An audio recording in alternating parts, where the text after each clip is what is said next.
Martha Boneta is one of the brightest gals we know, executive vice president of Citizens for the Republic, which was Ronald Reagan's original PAC. And I know Martha, Frankie introduced me to Martha. We were down at Brent Bozell's event. That's right. Which is just great. I love Brent and the Media Research Center. I'm going out with their cruise, Yes. by the way. Are you going to be there? I've got to get on that cruise. I've heard it's a lot of fun. Okay. Well, maybe. Sure. I'll make a call. There you go. I mean, how are you? You just came up from Virginia this morning? I came in last night and went to the Metropolitan Club, met with some friends. Memorial Day. What a great day to honor and remember all those that gave their lives for our freedom. Yeah, it's so very, very true. So you were in the city. I was in the city.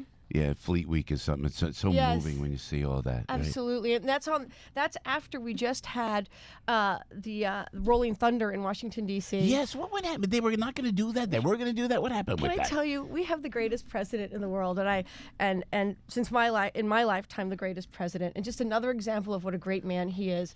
The Rolling Thunder. This was going to be their last ride.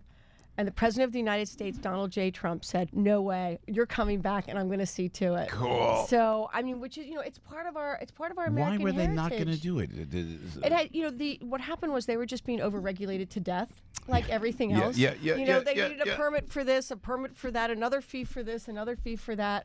But 100,000 rode into Washington. 100,000. Yeah, the it was great. largest ever. Yeah, it was great. The patriotism was great, and the president and Melania in Japan. Yeah, I was Yes. proud. I was proud to see that. I thought that was very, very moving. To see that. And he's the first president. Yep, over there, and to meet with the emperor. He met the Yes, emperor, so it was great. And he you could see he was, and then he stops and he sees the troops and everything. The criticism won't stop. If you criticize on something, and I don't even know what that, because he's got everything pretty much in order. President Right. Trump does, but all they're going after this impeachment thing. Now you're down in that area. Yes. I'm in the swamp. But how do you see? We're that's why we're out of the swamp. So I could objectively speak on the air.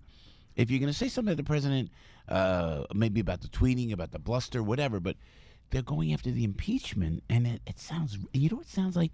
Like when you say the Trump derangement syndrome, when you got this guy Blumenthal won't stop. This is Gerald Nadler's district down there. He doesn't care about the district. Right. He's going to Adam Schiff. It's getting scary. Well, they've literally gone absolutely nuts. Yeah. And they're getting the American people are seeing firsthand. We've got a president. Lowest unemployment rate for minorities. The stock market is booming. Employment rates are high. We're open for business. New business is coming. He's given us incredible judges. I mean, peace talks on the Korean Peninsula. The one of 5 presidents that promised to move the embassy in Jerusalem, and he actually did it. I mean, I can go on and on and on. Yeah. And yet, they cannot.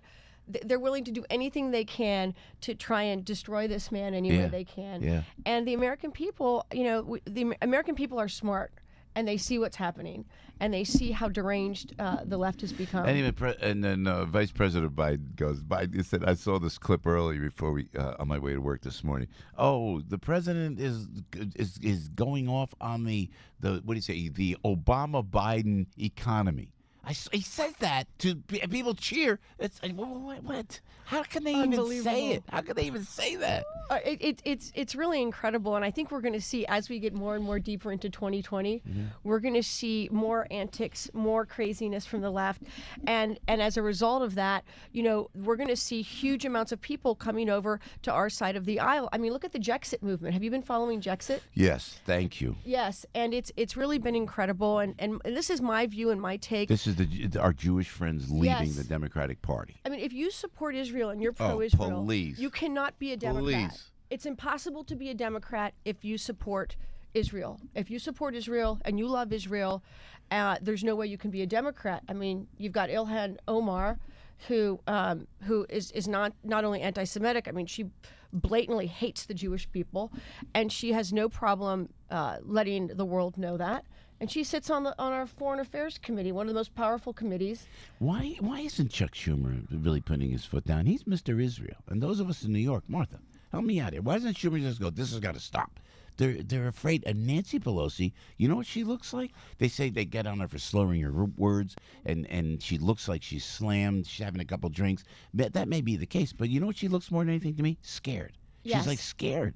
They are scared, and they're afraid to push back. They're afraid to do what's right. And Omar has received how many resolutions condemning her for her hate speech? Her hate speech. Yeah.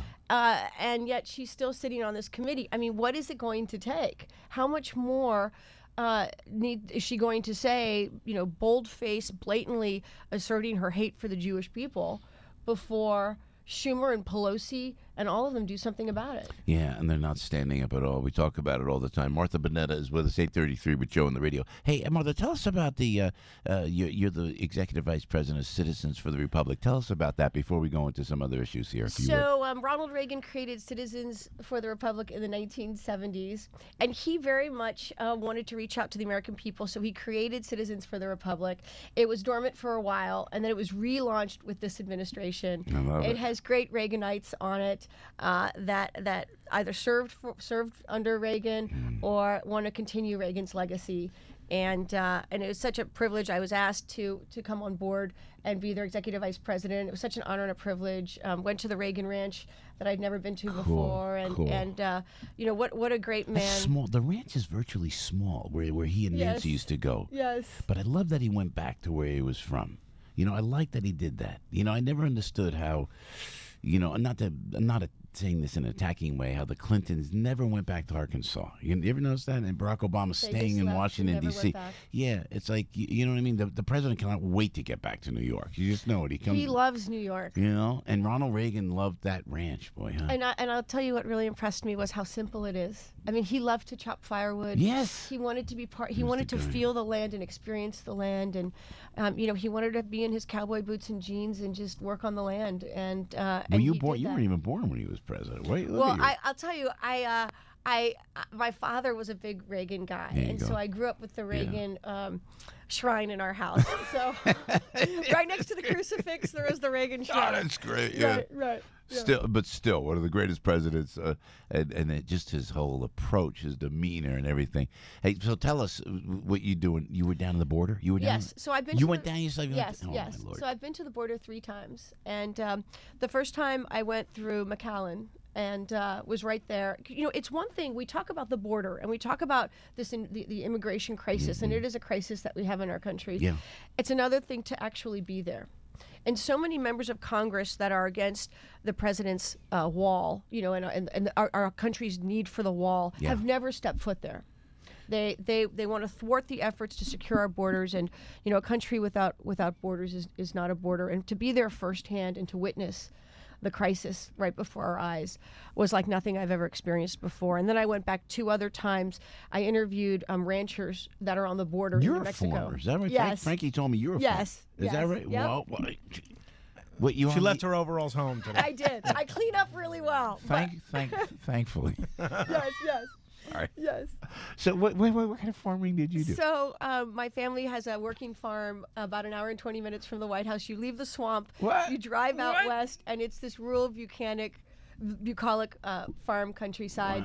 We're surrounded by thousands of acres of farmland. We have about 65 acres, and we produce everything from eggs to honey, raw honey. I have an apiary to Did you have to get vegetables. up? You have to get up like we get up here, like 4:30 in the morning, 4 o'clock in the morning. You did that to go look for did the chicken lay the eggs? Like, yeah, oh my God. exactly. It's incredible. And you know what? My body wakes up automatically now. I don't even need an alarm clock. I mean, when you're used to waking up that early, you just leap out of bed. So you talked to some of the farmers down there. I do. And these are ranchers. Some of them have been ranching in their family for multiple generations, like 7 generations or more. They own hundreds of thousands of acres along the border. And while we're filming them, you can see illegal aliens trying to cross the border. And they're so bold and so brazen, they don't even care that we're there filming, because they're so used to just coming on over. Wow. And coming back. And a lot of the border there is nothing but barbed wire. There's nothing else there. I mean, you could literally, cut it with bolt clippers. You can drive through it. I mean, there's no security there whatsoever. And as you know, the Border Patrol just confiscated enough fentanyl to kill millions and millions and millions of Americans. Amazing. Coming across the southern border. And also something that people forget about is these families coming. They're fake families that are coming across. and they're bringing children over, and they're paying for this, and the Yes. coyotes are bringing people.